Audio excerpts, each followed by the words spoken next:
We are headed into the second weekend at the spa, and it's opening weekend at Del Mar Park. But this weekend, all eyes are on Monmouth Park and the Haskell Stakes. Let's see if we can find some value plays and cash some tickets on the Haskell Day card.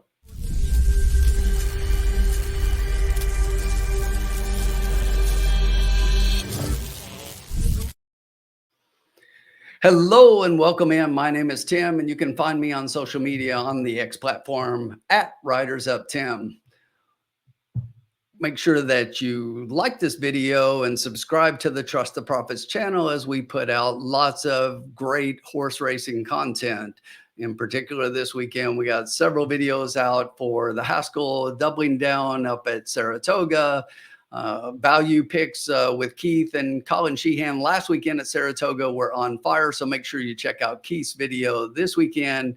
But for now, let's jump straight into this Haskell Day card and check out what are going to be my plays in 3 of the 5 graded stakes races for Saturday. We're going to start out in race 5 with the grade 3 Matchmaker Stakes. This is a 9 furlong race on the turf for fillies and mares, 3-year-olds and up, for a purse of $300,000. And in this race, I am going to go to the inside and the number 1 Delay.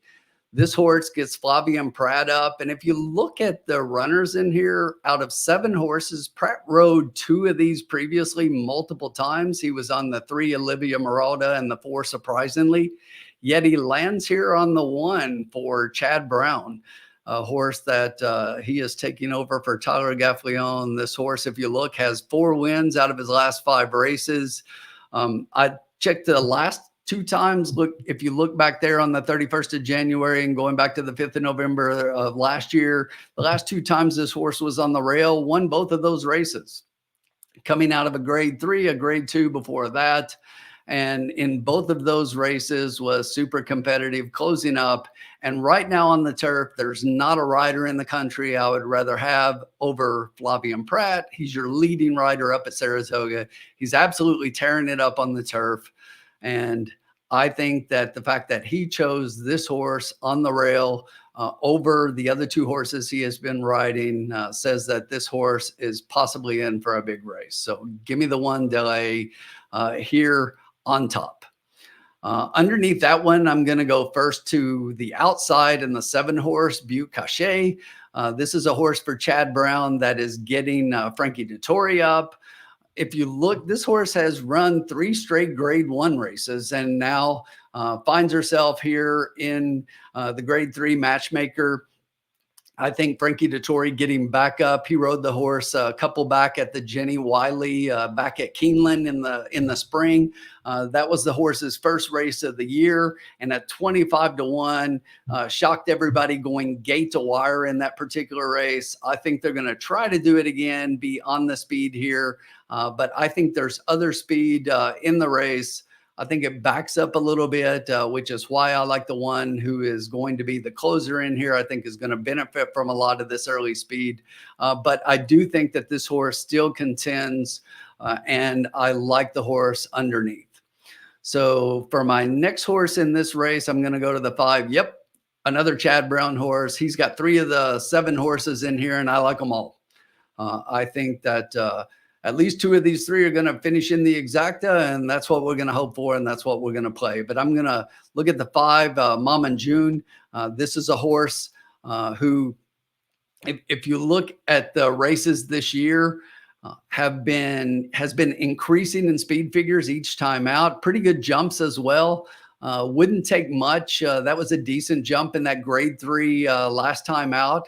What I do like as well is the horse now has 2 straight races here over the Monmouth surface, goes from an allowance class win to a grade 3 race and just gets beat by 3/4 of a length in that race. I think that this is another horse with the slightest move forward, could potentially finish in the exacta, but I definitely think it's an underneath play.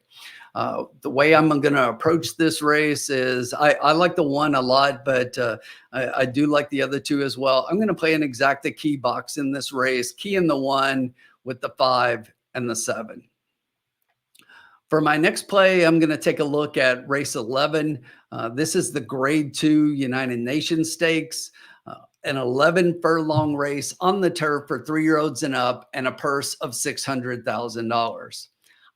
I think we have a potential to get a price in this race, and you see my top horse there. I'm going to look at the 3 Get Smoking. This is a horse at 12-1 on the morning line for Mark Casse. Gets Fernando de la Cruz, and with the best jockeys in the country at Monmouth Park on Saturday for the Haskell and all these big races, you wouldn't think that in a race with many of them in it, I would be going to Fernando de la Cruz. But you look at this horse. This horse won $1 million last year, won the Turf Cup at Kentucky Downs, finished the year with a win and a career best 99 buyer speed figure, was off for 9 months, came off that 9-month layoff at Woodbine back on the 1st of June, almost wired the field, went gate to the stretch in the lead there, just getting beat 4th, but by a length and a quarter. I think that if you go back and look at that race, Paramount Prince came back in that race and won next time out at Woodbine in a grade 3. That was a decent race, better field than it looks like. And off a 9-month layoff, I think that that's really interesting and a great performance. Should improve off of that. But here's another interesting thing about that race. If you look at this horse, Get Smoking, has 28 lifetime races, 27 of those on the turf. That last race was on the synthetic at Woodbine.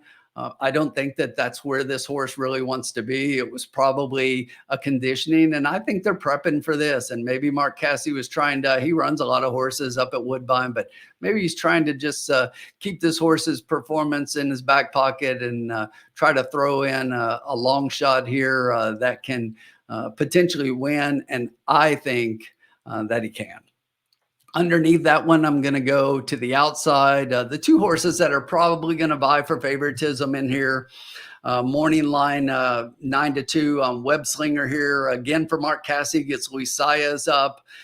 This is a horse who really is very consistent. If you look at was in a ungraded stakes last time out, but prior to that, 3 grade 1s out of 4 with a grade 2 thrown in, and consistently in graded stakes races, closing up to finish in the money.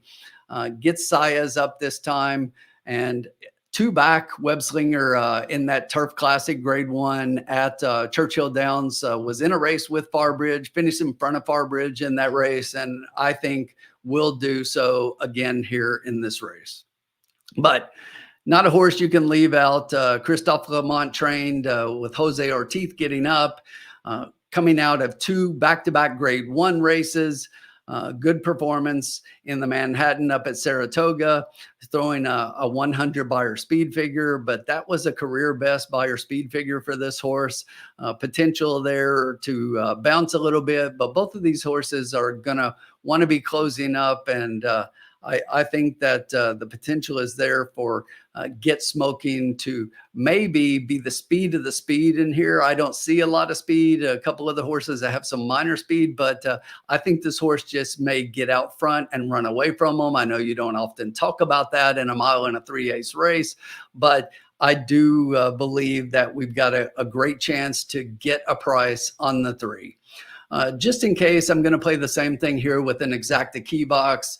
I would hate to have a horse who finishes in the exacta at 12-1 and not have a piece of that. So I'm going to play that horse up and down over the 10 and the 12 with Web Slinger and Farbridge. That's an exacta key box 3 with 10-12.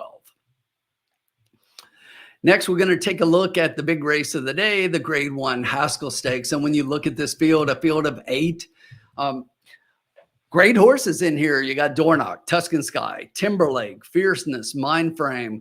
A lot of horses who along the year as in their 3-year-old year and in the Triple Crown races. We know those names. Many of them have been in one or multiple of those races. Timberlake early on was in some of the races and then ended up off the trail. We'll talk about that here in a moment.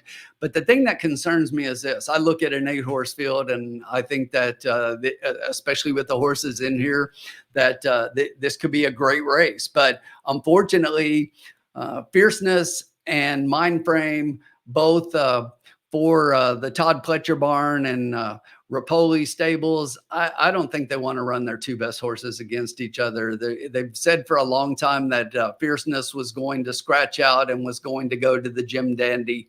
And I think that's exactly what they're going to do. Rapoli came out today and said that before I recorded this, I took a look and said that they were going to wait till Saturday to make a call. I just think that's politics and just hanging around and not letting everybody else know their intentions and what they're doing. I think they have every intention to run this horse in the Jim Dandy, excuse me, and not run these two horses against each other. So we have the chance to lose Fierceness in here.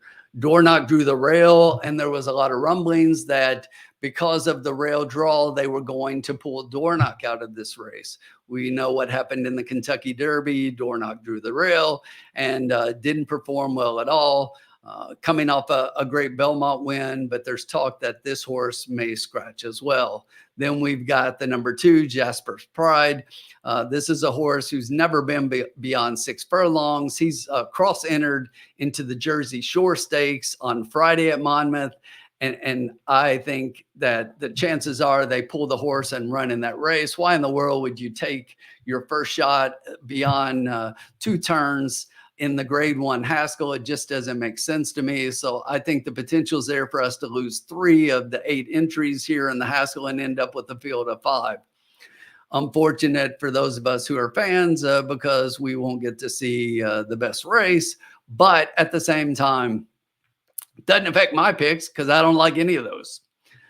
I am going to take another chance on a horse at a price here. I love the 8 horse. Timberlake is a horse that I have loved from the beginning. I've been watching this horse the entire year. I was high on the horse in my Derby picks early on, particularly after the Champagne got me started. Performance in the Juvenile, I think, was better than a lot of people gave him credit for. Came back and won the Rebel with his first race as a 3-year-old. Performance in the Arkansas Derby wasn't as good, and then went on the shelf. So, but this is a horse that I think definitely can get this distance. I mean, it's an Into Mischief out of a Luckin' at Lukey dam, and the horse is bred for the distance, although there was a lot of talk that they were going to move Timberlake to the mile. That made a lot of sense to me based on what I saw. But here's the thing, and why I'm putting this horse on top. I think if Brad Cox has watched this horse develop since they went on the shelf at the end of March, and he is placing this horse in the race, it's not because he thinks a horse is a miler. May still end up that way, but I think he's here because he thinks he's got an opportunity to win. The potential for a speed duel, a speed battle in this race, I think is high. If you look across the board, you see speed, and lots more speed. I think that if all of that develops up front, this is a horse most likely to benefit if there's a speed battle in the front and could close up into that. Will still need to take a little bit of a step forward. But here's the thing, and why I think maybe Cox is bringing this horse in here. March early in the 3-year-old year is very different than how we see a horse in August of their 3-year-old year. And I haven't seen Timberlake. I haven't seen a video of Timberlake lately. I don't know what he looks like, but the fact that Brad Cox brings me here tells me that this horse has done some growing up and he's ready to take on this field. And we're going to take a shot at 8-1. And again, there's our guy, Flavien Prat, best jockey in the country right now, as far as riding wise and performance. So we're going to play Timberlake on top. Under that, we're going to go to the 3 Tuscan Sky, a Todd Pletcher trained horse getting Javier Castellano up. Last time out here at Monmouth was in the Pegasus Stakes. Went gate to wire, beat a decent field in there. Domestic product, we all know, came back out of that race to win the Dwyer. So that was a decent race. Then we look at the fact that, yes, that was first off a layoff. So the horse has room to improve. Yes, it was a lifetime best speed figure, but when lifetime best speed figures aren't more than 5 to 10 points more than their previous best, I don't look for as much of a bounce, and I don't think there's going to be one here. That last race was here at Monmouth Park. I think Tuscan Sky has every opportunity to move forward here. And of the Todd Pletcher trained horses in here, even with fierceness and mind frame, I think this is his best horse. So I like Tuscan Sky underneath. I am going to go to the 7 mind frame next. This horse is your morning line favorite at 9 to 5. Again, Todd Pletcher, Rapoli Stables getting Irad Ortiz back up. This horse hasn't done a lot wrong. So started out in a maiden special weight, win by 13 lengths, optional claimer, win by 7 lengths, then came back in the Belmont and almost won. And if you watch that race, you know that mind frame put a head in front of Dornoch in the stretch. Irad went to the left-handed whip, and the horse took a right-handed turn, took a detour of the stands before coming back to the inside to face Dornoch at the end, ended up getting beat only by a half a length, and with the detour out to the stands and back to the inside, definitely cost this horse the race. But I'm not convinced that the horse has improved off of that until I see it in a race. This horse still has some growing up to do. But, you know, again, we're talking 3-year-olds here, and this is the least experienced horse in the race. It only has 3 races here. Definitely has the potential to move forward. Definitely has the potential to be better than fierceness. Why I don't think they want to run the 2 horses against each other.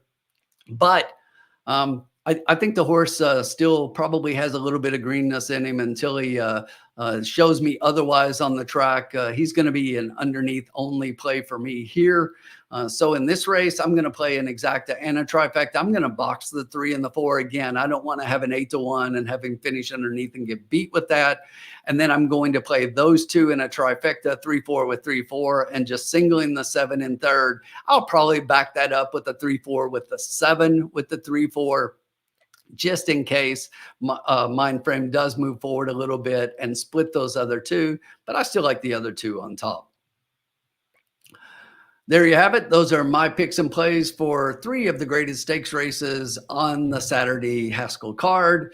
Let me know in the comments. Tell me who you like in those particular races. If you've got any other thoughts on any of the horses for the rest of the Haskell Day card. Please, again, make sure that you like the video and subscribe to the channel. Check out the other content that we are putting out. And I guess at this point, it's only a matter of waiting until Saturday and the races and that call for Riders Up.